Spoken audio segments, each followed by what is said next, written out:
O que é que nos reserva o futuro?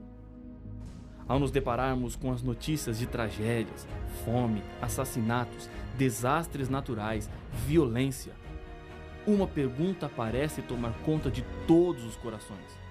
Até quando? Existe alguma saída?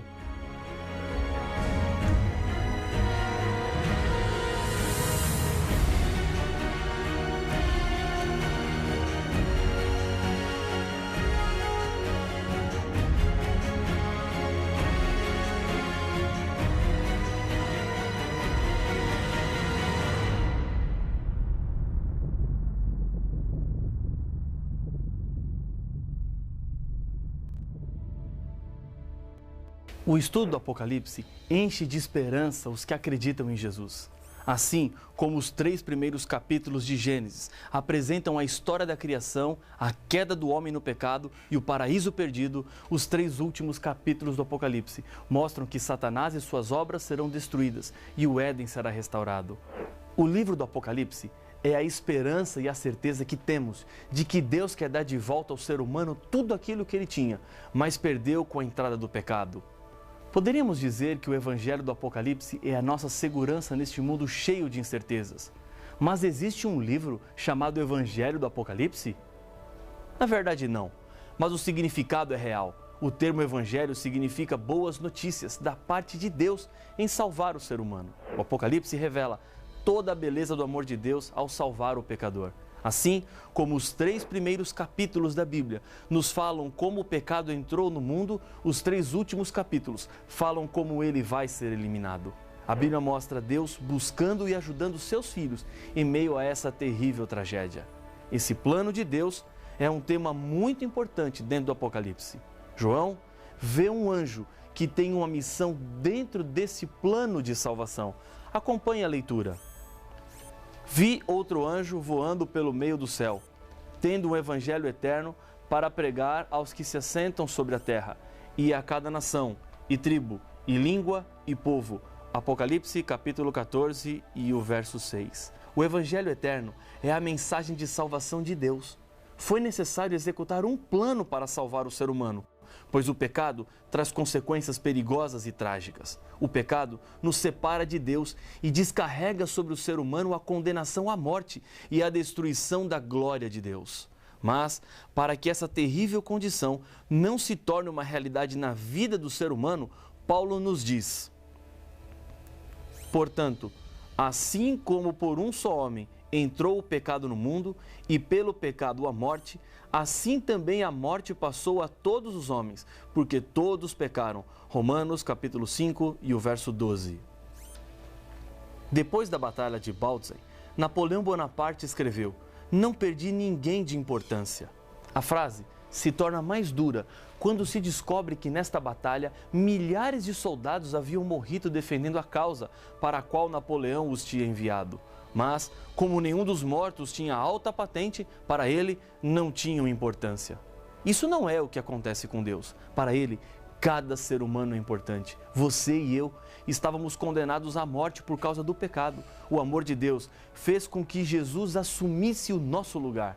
E a minha morte agora é a morte de Jesus. A minha culpa agora recaiu sobre os ombros de Jesus. O que Jesus fez foi por toda a humanidade que está contaminada com o pecado. Mas Jesus faria isso apenas por você, ou se fosse apenas por mim. Um dos versos mais citados de toda a Bíblia deixa esse conceito bem claro. Porque Deus amou o mundo de tal maneira que deu seu Filho unigênito para que todo o que nele crê não pereça, mas tenha a vida eterna. João capítulo 3, o verso 16.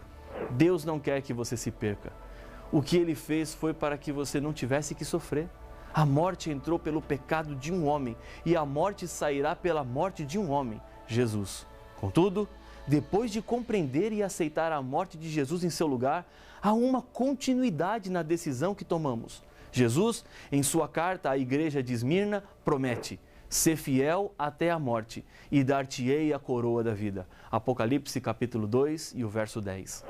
Deus entregou o seu Filho por causa do pecado. A entrega não foi como a de uma pessoa que está com um revólver apontado para o seu peito. Ele fez por amor. Uma antiga história ilustra essa realidade do amor de Deus. Durante meses, Margarida economizou, esperando comprar um bom presente de Natal para o seu marido Antônio.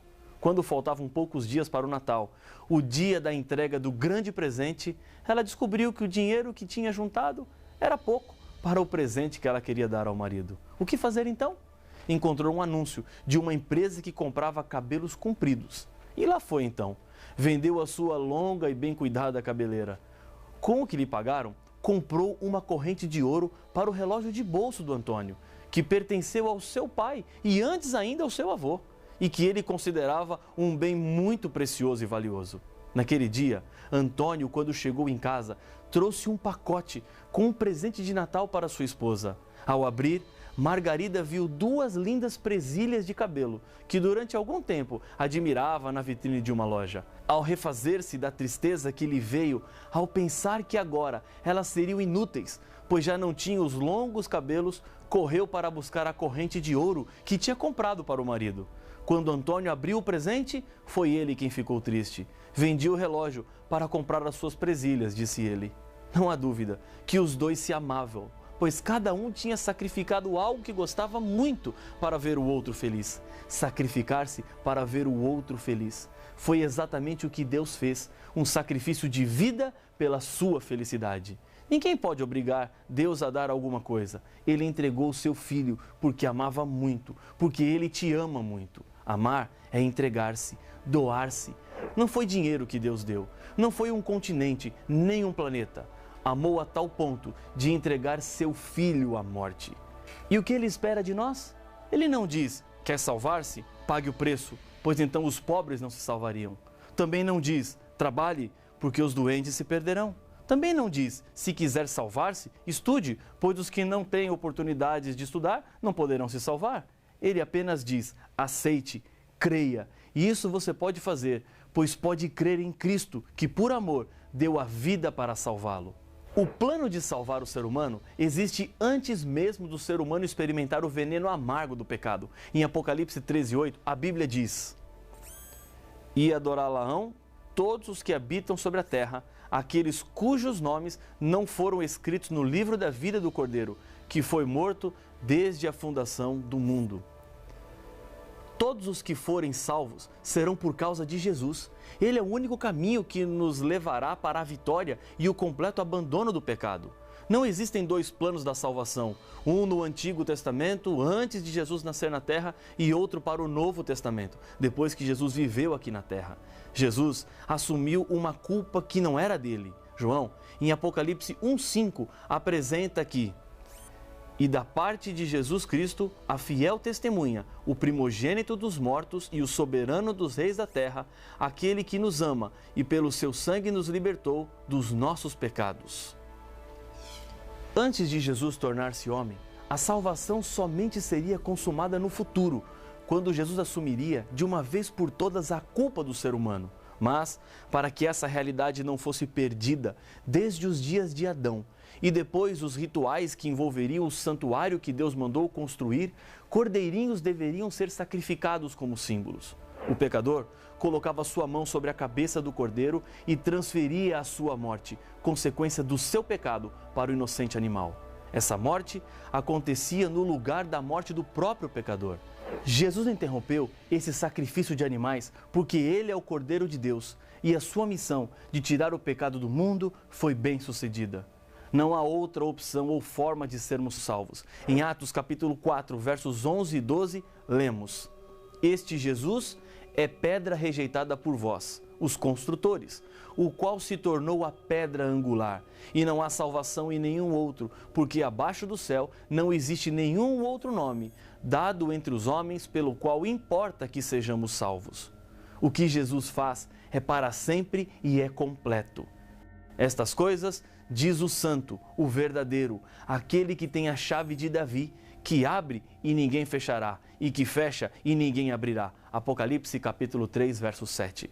Jesus cumpriu todas as profecias. Em Isaías, encontramos que, embora Jesus nunca tivesse praticado nenhum mal, nossos pecados seriam postos sobre ele, e a sua morte seria a solução para que os seres humanos não precisassem morrer como consequência dos seus pecados. A ressurreição de Jesus garantiria vitória plena contra o pecado e a morte, e também a certeza de que os que morreram fiéis a Deus também ressuscitarão para receberem das mãos do próprio Deus a recompensa da vida eterna.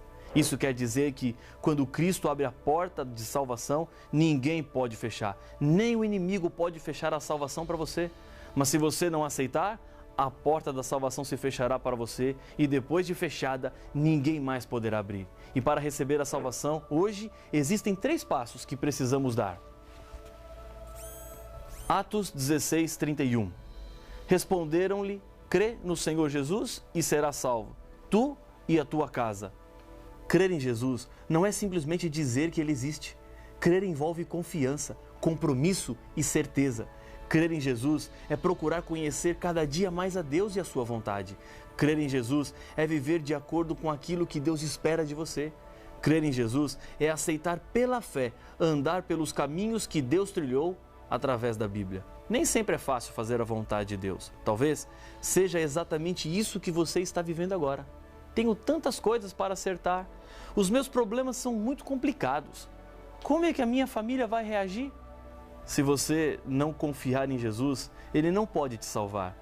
Deus criou você como um ser livre. Ele respeita as suas decisões, mas hoje apela incansavelmente ao seu coração, dizendo: filho, filha, deixe-me cuidar de você. Segundo ponto, Atos capítulo 3 e o verso 19. Arrependei-vos, pois, e convertei-vos para serem cancelados os vossos pecados. Arrepender-se é a tristeza por aquilo que você fez e a vontade de não fazer mais. Arrependimento envolve a busca para a transformação do seu coração e da sua vida. No grego, a expressão usada é metanoia, que quer dizer mudança de mentalidade. Ou seja, na Bíblia, arrependimento significa mudar a sua opinião. É uma mudança genuína da mente e atitude para com Deus, consigo mesmo e com os demais. A pessoa arrependida, por meio do Espírito Santo, começa a ver as coisas como Deus vê. Conversão, portanto, significa dar uma volta e retroceder no caminho da vida de pecado, avançando para Deus. Terceiro passo, 1 João 1,9. Se confessarmos os nossos pecados, Ele é fiel e justo para nos perdoar os pecados e nos purificar de toda injustiça. Primeiramente, o texto deixa bem claro que os seus pecados devem ser levados diretamente a Deus. Paulo, em sua primeira carta a Timóteo, capítulo 2, verso 5, diz que: porquanto há um só Deus e um só mediador entre Deus e os homens, Cristo Jesus, o homem. A razão disso é claramente vista em toda a Bíblia. Só Jesus tem a natureza divina e humana. Jesus é Deus e, para salvar os seres humanos, tomou a natureza humana. Jesus não cometeu nenhum pecado, portanto, não merecia morrer. Mas Ele morreu para pagar a dívida que os nossos pecados causaram. Não existe outro que reúne essas características para falar ao homem sobre as coisas de Deus em linguagem de homens e que tenha poder para apresentar-se a Deus e falar com Ele de igual para igual a respeito dos problemas dos homens. É apenas para Jesus que o seu pecado deve ser confessado. Feche a porta do seu quarto ou aí mesmo onde você está e confesse a Deus os seus pecados. Você não precisa de nenhum ser humano que te leve até Deus, pois essa é a função de Jesus Cristo. Ele te coloca em contato com Deus diretamente. Alguém me disse uma vez: por que preciso confessar os meus pecados se Deus sabe todas as coisas? A confissão serve para fortalecer o seu relacionamento com Deus e, ao confessar, você está buscando em Jesus o poder e a força para vencer. A confissão envolve alguns elementos tais como: primeiro, sinceridade. Lembre-se que você está falando com Deus, que sabe todas as coisas. Não fique preocupado em querer impressionar a Deus. Abra o seu coração, fale tudo o que está dentro de você. Fazer isso lhe fará muito bem, tenho certeza disso. Tire essa angústia do coração, pare diante de Deus e sinta-o ao seu lado. Segundo, não justifique os seus pecados. Deus sabe o que você fez e por que fez. Não tente arrumar um culpado para o seu erro, como se você não tivesse nenhuma culpa. É uma tendência natural do ser humano sempre querer justificar as suas falhas ou explicar por que alguma coisa deu errado, achando sempre um culpado. Terceiro, humildade e tristeza. Esvazie-se do seu eu. Deixe de lado toda a vaidade ou orgulho. Reconheça a sua incapacidade e demonstre sua insatisfação por causa daquilo que você fez. Quarto, saiba da certeza do perdão. Não existem pecados que Deus não possa perdoar, mas para que todo pecado seja perdoado, envolve uma decisão e a disposição do seu coração em querer receber de Deus o perdão. Jesus hoje está lhe dizendo: eis que estou à porta e bato. Se alguém ouvir a minha voz e abrir a porta, entrarei em sua casa, cearei com ele e ele comigo. Apocalipse capítulo 3, verso 20. Jesus está batendo porque ele quer entrar. Não deixe Jesus continuar do lado de fora. O que ele tem para fazer em sua vida começa no seu coração. Ele quer mudar o seu caráter, transformar os seus hábitos. Porque Deus é quem efetua em vós tanto querer como realizar, segundo a sua boa vontade. Filipenses 2,13. Não quer você experimentar essa transformação agora? Repita comigo o que eu vou dizer, aí mesmo onde você está. Não se preocupe se alguém vai lhe ver. Lembre-se que esse é um momento especial, apenas entre você e Deus. Senhor, reconheço que sou fraco diante das tentações e do pecado. Entendo que Jesus é poderoso para salvar-me. Aceito a morte de Jesus em meu lugar. Peço perdão dos meus pecados. Purifica a minha vida. Transforma-me completamente. Eu quero ter Jesus em minha vida. E agora eu lhe convido a orar comigo. Grande Deus, mais um filho, mais uma filha, neste momento aceita Jesus como Salvador em seu coração. Eu entrego nas tuas mãos esta pessoa que ora comigo neste momento. O Senhor sabe daquilo que cada um de nós passa, das lutas enfrentadas, mas reconhecemos a salvação e a libertação do mal através de Cristo Jesus. Fica ao nosso lado, pois oramos no nome daquele que nos salvou. Amém. Foram 7 igrejas que receberam as cartas de Deus. Elas foram escritas para o anjo ou mensageiro de cada igreja. 3 declarações aparecem nas mensagens a cada igreja e têm muita relevância e importância para os cristãos de todas as eras. Mas que igrejas eram estas? E por que cada uma tinha um anjo? Essas mensagens são atuais para nós também? Para estas e outras perguntas, as respostas estão no próximo episódio de Apocalipse, o fim revelado.